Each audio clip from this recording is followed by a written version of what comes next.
Out of the 15 properties that we have under contract over the last month, 11 of them have terminated the contract, walking away from the deal, leaving the earnest money on the table, saying, good riddance, I'm moving to a different country, let alone state. Now, it is April 1st, and that's April Fool's. Now, I'm not to say that the real estate market isn't crazy, but in lots of different ways. My name is Patrick Sukup. This is the Living in Fort Collins YouTube channel, and this is our monthly market update. So thank you for tuning in. If you have any questions, this is the time to ask them. Ask them live, and I will get to you and try to go in as much detail as I can if I have the answer. If you're watching this on a rerun, comment below and I will respond to you. But we come to you live the first Tuesday of every month, and it just so happens that this is April 1st, and we discuss the prior month's data of what's happening in Fort Collins and Northern Colorado. We look at median sales price, days on market, inventory, homes under contract, price reductions, closed sales, how many houses are closing above, under, and at list price, for how much, and then we'll kind of get into some anecdotal data as well. So appreciate you guys joining me, and we will get rocking and rolling. Well, you know, this is the Living in Fort Collins YouTube channel, so we're going to start with Fort Collins. Fort Collins had a huge spike in median sales price. It was kind of on a downward trend going into February, but then jumped up to 525. Now, this is looking at all price ranges, both detached and attached dwelling units. Days on market, you know, dropped again, a big plummet from 58 days to 40 days, suggesting really in Colorado, or Fort Collins, I should say, we calculate days on market from the day that it hits the market to the day that it closes. And a typical contract time period is about 30 days. So it's only on the market for about 10 days before going under contract. How about new listings, new listing activities? Well, we are up 17% versus March of last year. So we are seeing sellers, again, life circumstances are coming and they're just kind of taking off those golden handcuffs to a certain degree. We'll talk about interest rates here in a little bit. We have seen interest rates drop to the lowest point they've been in the last 6 months or the last few days. So that, but they're still, you know, 6 and north of 6, or right around 6, honestly. But we're seeing good activity on new listings. Lots of relisted properties comparatively to years past. One thing that we are seeing, and we did this with 3 of our listings where we pulled it off in November of last year and relisted in the first couple weeks of March. So some of these listings in March were kind of recycled properties, but a lot of activity is going to be happening. One of our historic high new listing days is right around tax time. And if you think about it, it makes sense. You know, a lot of families specifically are timing where they have about 2-3 weeks to find a home, get under contract, close by the end of May when their kid is out of school, move into the home, get to know the area over summer, and then in preparation for the next school year. So that kind of is one of the big reasons why seasonally and weather is getting much nicer. There's a lot of leaves on the trees these days. It's starting to get green. We had some good rainfall over the last couple of days. So all of those things, prepping. Homes for sale, still 17% higher than we were last March. Homes under contract. Here's a super interesting number. Up 27%. 27% more homes are under contract in March of 2025 versus March 2024, suggesting buyer demand is strong at this point. Those are really kind of the closed sales are good because that kind of talks about demand too. We're actually down 2.8%. 2.8% fewer homes closed this March than last. So that could reflect some demand that happened in February, maybe the February. And we'll look at that here shortly. But regardless, let's look at surrounding areas to see how the rest of the market is looking. Loveland, Windsor, I want to look at a few things today, and then Greeley. We'll start on sales price, median sales price.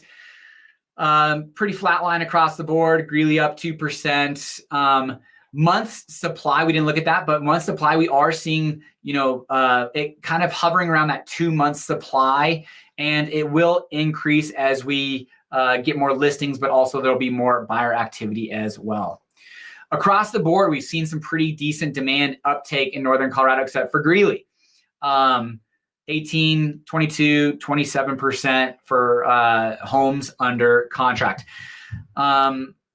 Okay, now I want to look at different price ranges for Fort Collins so that you guys, because we're working with clients from, buying in the $400,000 or $500s to $1.8 to $2.2 million. So, there's and different segments of the market react differently. And we'll talk about that here shortly. Let's look at just residential detached in Fort Collins, and specifically,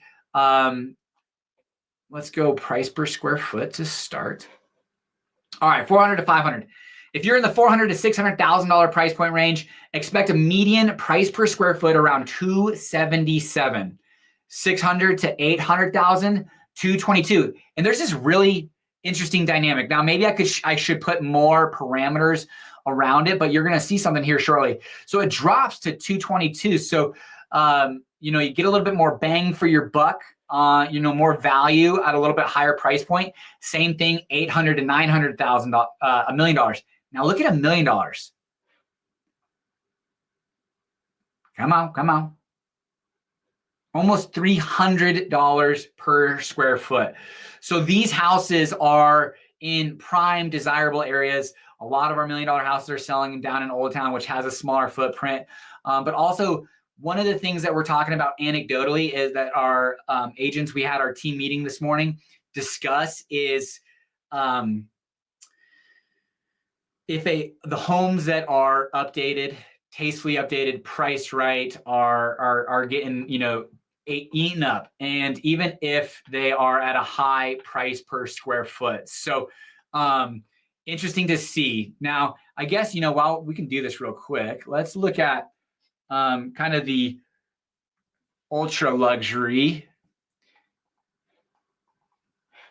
Man, even more, and I guess that makes sense, because the reality is many homes aren't going to be more than, the largest homes are going to be 4,000 to 6,000 square feet in Fort Collins, Northern Colorado. You'll get a few 9,000 and 10,000 square foot homes, but the majority of homes are going to be 4,000 to 6,000 square feet on the high side. So, that just makes that price per square foot go up a little bit higher.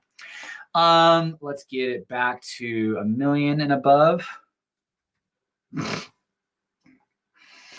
Days on market. So, how quick do you have to act in the $400,000 to $500,000 price point? 41 days. So again, you're going to have about 11 days to make an offer on a home.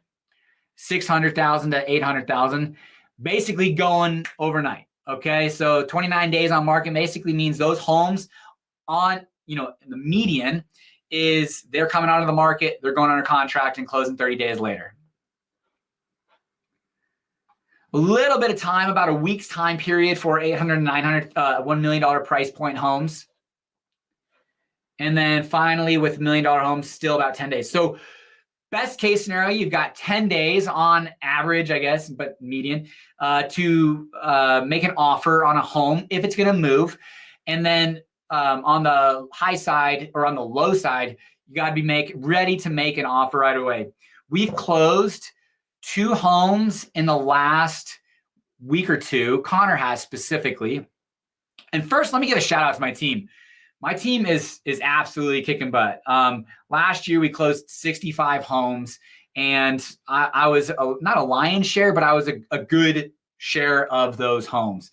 This year, I'm kind of the low man on the totem pole. Our team's doing a lot of the business. Connor's got 5 closings year to date already. He just closed 2 houses. Specifically, one house had 7 offers on it. The list price was $850,000. All 7 of those offers were above $900,000. Another home had 3 offers on it, and it was just a little, it was still above list price, but not as dramatic as that 7 offers. And then there's plenty of homes that are also sitting. So let's take this with a grain of salt to a certain degree, because there are plenty of homes that are sitting.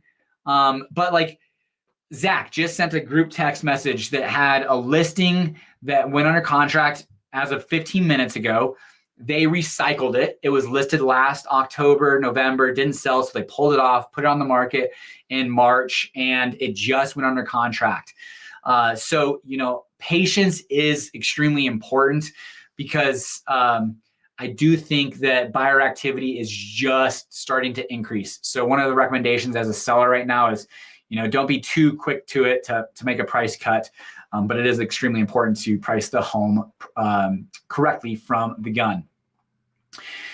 All right, that is kind of what I wanted to talk about, or show you, I should say, on this data. From here, I want to show you for the homes that have closed in February. Here is some of the information to know. All right, we had 176 homes, both attached and detached homes. All right, 83 homes sold for under list price. 44 homes sold for over list price. So 25% of homes are still selling for over list price. 49 homes sold at list price. Now, one thing that these numbers don't take into consideration is price reductions. 57 of the 176 homes that sold had a price reduction prior to selling. So 32.4% of homes had a price reduction prior to selling. And then it comes into this. So this number, while I don't have this plus the homes that had a price reduction prior to selling at list price, this would be, this could be much higher. Now, what if you're looking at a house that is sitting on the market, and what could it sell for? I talk to my clients a lot about, what are your goals as a buyer? How the property is listed. There's a lot of egos involved, right, wrong, or indifferent. A seller is lived in the house maybe 1 to 10 to 20 years, might be emotionally attached to it, and they believe their house is worth X. Especially with all of the valuation websites out there, they believe their house is worth X. And then you have a listing agent, possibly 2 or 3, who have come in to compete for the listing and have suggested a sales range for them. And they've put their ego on the line to sell a home. So right, wrong, or indifferent, there are egos at play when making an offer as a buyer. And I kind of play within some ranges. When we talk with the buyers as far as strategy. Oh, by the way, this is the one that Connor just closed. So that's the 913, 7 offers over 850. Crazy. That being said, egos. As a buyer submitting an offer, you're trying to navigate, and as a buyer's agent, you're trying to navigate that seller and listing agent's ego. We suggest 1 to 3%. You're really just hoping for a property that's been sitting on the market. You're really just hoping for that seller to sign the deal and move forward with their life. 3 to 5%, you're expecting a counter offer. 5 to 10%, you're kind of hoping for a counter offer. And more than 10%, not to say that it doesn't get done, you're relatively throwing a dart. And if there is extreme buyer seller motivation, you can get it done. Now there's some, that's above list price. There are some, 15, 24. So, of the 83 homes that sold, there was 2 of them that went crazy under list price. Now this one's a townhome, and this one was a $1 million property. But on average, if you're gonna get it for under list price, it'll be about 3% under list price. Median 2.1%. If you're having to submit an offer over list price, on the high side, somebody went 11.79%. Connor went 7.4%. But on average, if you're going to have to compete for that listing, you might have to go 2.5, 1.97 to 2.5% over list price, but only on 25% of the homes. So understanding the demand, activity, asking the right questions when you're going through it is important. I wanted to look, I forgot to show you guys, so I'll come back to this. I wanted to look at, I wanted to show you guys a couple things. All right, we got InfoSpark, share. We'll go here. All right, I wanted to show you guys a couple of things on this data, because one of the things is homes under contract. All right, so we're up 33% for residential detached, but 27% in total. Homes that are under contract, I was curious about, what interest rates were at, beginning of February to March time period. And on February 15th, 2024, interest rates are at 6.813%, retail interest rates. On February 14th, 2025, interest rates were at 6.814%, so flat. So interest rates didn't have an impact on demand necessarily in March. And then I wanted to look at consumer confidence. I've got an extremely smart friend that met with him on Friday, talked economy, state of geopolitics, all those things that I don't fully understand. And he is much more in tune with that and helped me understand kind of some of the pressures and sensitivities that Fort Collins might face. And that was a big part of that is consumer confidence. And consumer confidence has definitely taken a hit over the last year. February 2024, consumer confidence was 106.7. Baseline is 100. So above 100, there's better consumer confidence. Below 100, under decreased consumer confidence. But really what you're looking at is how it's ebbing and flowing, right? So if consumer confidence is increasing or decreasing. And in February 2024, it was 106.7. But in February 2025, it was 98.3. So it actually decreased quite a bit over the last year. But yet, homes that are under contract are up 27%. So there is definitely like this mismatch of kind of economic data and pressures, but then desires for houses in the area. Not just Fort Collins. This is Loveland, Windsor, Greeley, as we looked at for homes under contract. So I thought that was just really interesting, an interesting note to take note of. Now, what are some of these pressures that could be coming to Fort Collins? We have a big university, Colorado State University, 35,000 students, thousands of employees, I think nearly 8,000 employees. But 1,000 of those employees could be basically their jobs could be in jeopardy. And I wanted to show you guys kind of some articles and some analysis. Now, if you're not watching, every Monday we go live at noon to talk about City of Fort Collins, City Council updates. And there's so much great data about Fort Collins and the region in general. But specifically, I wanted to show this for, hopefully. This was City Council putting on a federal funds update of how could Fort Collins be impacted by federal cuts and federal employees. And some of the information was we have about $100 million in federal grants and programs and things of that nature that are somewhere in the queue of initial phases to contract signed. And we've estimated as the city staff, not we, the city staff of City of Fort Collins has estimated about $41 million. A lot of that's around public transportation and environmental programs are potentially on the line to be chopped. One of them was the Elizabeth Bus Rapid Transit System roundabout, which was $10 million. That is not necessarily dead by any means, but is on the line to be cut. It's a $100 million project, of which that roundabout was going to be about $10 million. Now, CSU in the county and the larger area, 1,650 to 1,800 federal employees, up to 2,600 in the larger region. 900,000 square feet of commercial space leased. And then again, I want to show, come on, also CSU a little bit. That was kind of a little bit of a squeak, CSU a little bit. CSU, they've got a hiring freeze going on, and then they have got up to 1,000 jobs on the hook.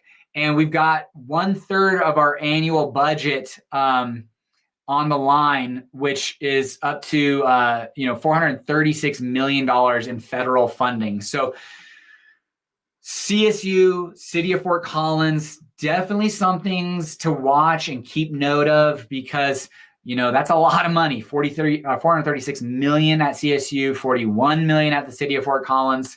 Just a drop in the bucket, right? All right, let's keep moving on. Okay, so talking about consumer confidence. Now, how these are all kind of leading indicators, right? Consumer confidence, interest rates, those are all kind of things that as interest rates go down, buyer activity is going to increase, prices are going to increase. Right now, it's definitely a direct correlation of prices and interest rates for home affordability, and that's the only number that people care about, really. So if interest rates get to 5.5%, it's going to leave an opportunity for sellers for their prices to increase in tandem with that decrease. Now, there's going to be some nice buffer periods where it won't necessarily have the opportunity to increase, and you might be able to get in there. But I wanted to show you our city sales tax numbers come out for March on April 10th. So I only have February numbers to show you guys. And it's kind of some interesting stuff. Hopefully you guys find this as interesting as I do. All right. So month over month, we're down 1.3%, but up 8.9% for the year. We had a really great January. Our budget for sales tax was 18.8 million, and our actual was 9.8 million. So we were up $1 million of sales tax in January this year versus last year, and our use tax was up $700,000. But that's not the case in February. February, we dropped from 13.5 million budgeted to 12.9 million, and then from 2.1 million to $2 million. So a pretty big decrease on sales tax and use tax for the month of February. So it's something that we're going to want to watch, because obviously our programs, our budgets, just lots of different things in the city of Fort Collins. Now, where are people spending money is interesting. This is sales and use tax collected, not the gross figure for that. So February this year versus February of last year, where are people cutting or spending more? Actually, people are spending more on sporting hobbies, but a little bit less on vehicle sales and parts, a little bit less on grocery. But one thing I thought was super interesting is the year-to-date number. Look at this. For restaurants, where is it? Restaurants. Where are we at? Oh, there we go. Restaurants. For the year, we're actually up 8.3%. So people are actually going out more this year and then last year. Now, there's a part of this where, cost of goods and sales tax are going to increase. But 8.3% is definitely a lot higher than, the CPI numbers over the last year. So there's an increase in spending in restaurants. But, where are our decreases? Manufacturing, interesting. Pharmacy, people are buying less drugs. Hey, maybe that's a good thing. And then for the month over month, people are buying less cars. It's not a good thing for Kia or Nissan that are building some amazing facilities on the south side of town.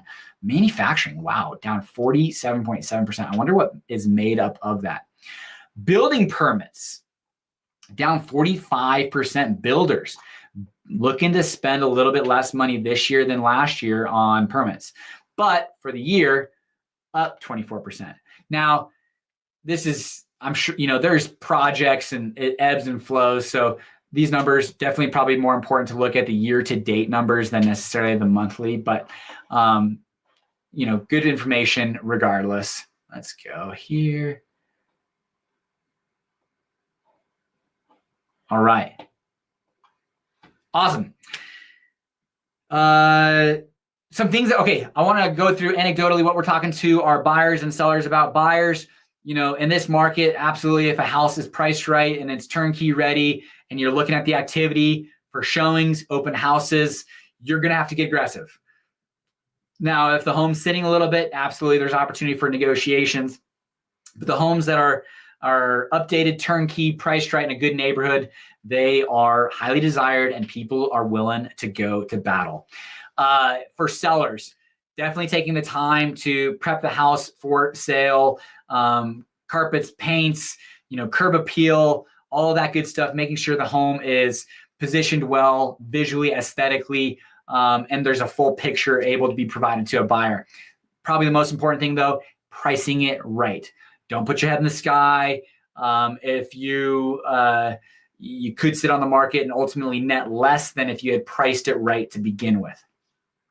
One thing that we're talking to our buyers about is considering new construction, specifically for quick move-in homes. A lot of these builders are offering pretty great incentives. Richmond Homes, for example, is offering a 3.99% 30-year fixed mortgage for a quick move-in home. That's a 2% decrease than 6% and pretty solid. Now, what are interest rates at as of today? Well, the 10-year treasury is down to 4.1%. Based on that, the 30-year fix is kind of a reflection of that 10-year treasury. But if you're working with a mortgage broker, you could expect 6.125% today without paying any points. If you're working with a retail lender, you'd probably be closer to about 6.625%. Now, that's all I've got for today, but I do have a quick story to talk to you about. I stay very much informed about the local market, Northern Colorado market, and I do look at and pay attention to. I look at headlines and read articles, and it's hard not to see some of the the news that's out there, or the things that pop up at you on YouTube. But for all intents and purposes, I kind of read the articles, look at the headlines, understand that high level what's happening in the world and the economy, and move on with my life. But I was working with a client who, compared to my April Fool's jokes at the beginning of the day, did actually terminate a contract and looks to be moving outside of the state, if not the country.